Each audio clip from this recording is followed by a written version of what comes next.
orang. Yang pertama Dwi Maulidatul, dan yang kedua saya Muhammad Farul Mardiansyah, dan yang ketiga Viva Mustafilillah.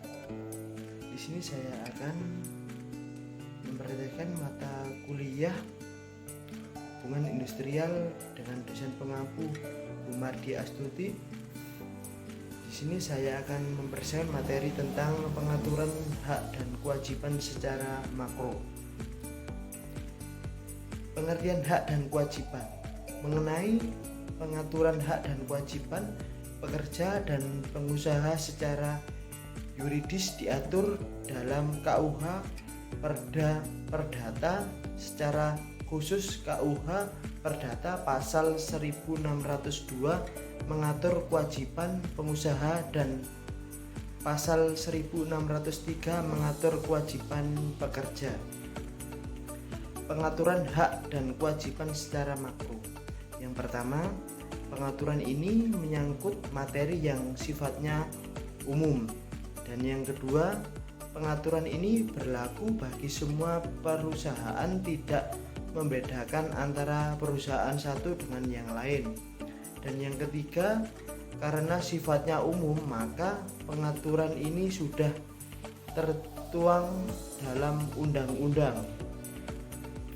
Contoh, dalam seleksi dan pengadaan, pihak pengusaha harus sadar akan hak-hak karyawan terhadap diskriminasi dan syarat-syarat pekerja yang ditetapkan sebagai berikut.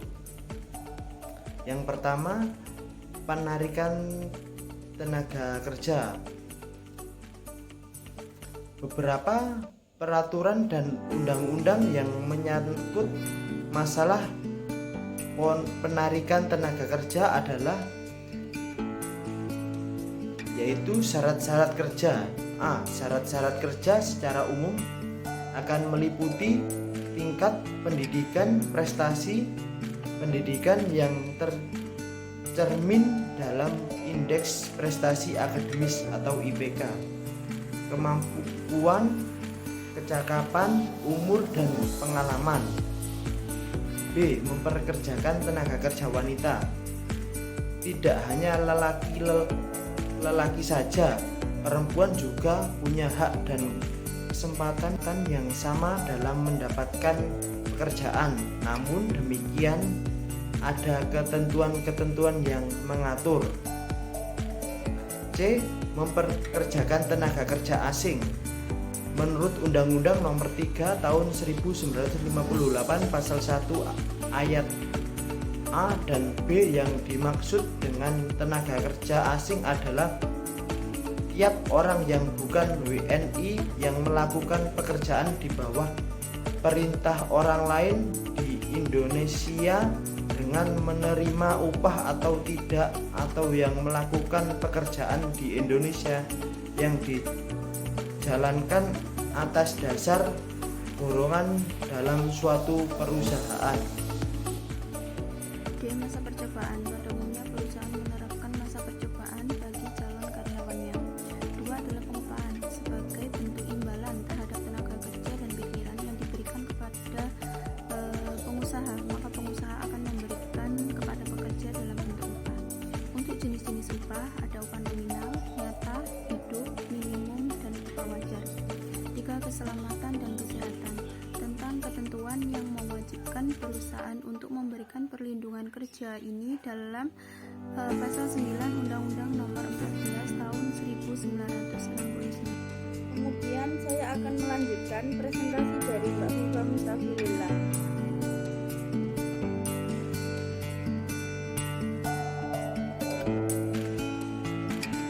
Masing-masing akan dibahas secara lebih rinci sebagai berikut. Poin pertama ada program keselamatan.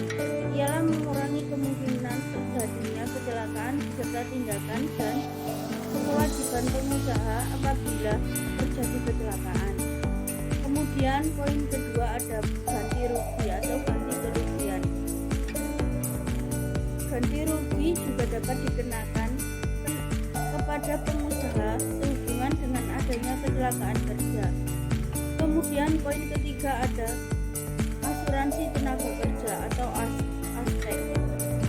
menerapkan sistem perlindungan yang dimaksudkan untuk menanggulangi resiko sosial yang secara langsung mengakibatkan berkurangnya atau hilangnya penghasilan pekerja yang diatur dalam pasal 1 ayat 10 nomor 33 tahun 1977. Kemudian poin keempat ada program kesehatan. Kesehatan karyawan dapat terganggu karena penyakit, ketegangan mental, atau karena kecelakaan. Dengan demikian meliputi baik kesehatan fisik maupun mental. Dan yang terakhir atau poin yang kelima ada pemutusan hubungan kerja. Pemerintah menetapkan Undang-Undang Nomor 12 dan tahun 1964 tentang PHK di perusahaan swasta. Terima kasih telah menyaksikan video presentasi kami. Apabila ada salah kata ataupun penulisan, mohon dimaafkan. Semoga presentasi yang kita berikan ini bisa menambah wawasan atau ilmu untuk teman-teman sekalian. Akhir kata dari saya.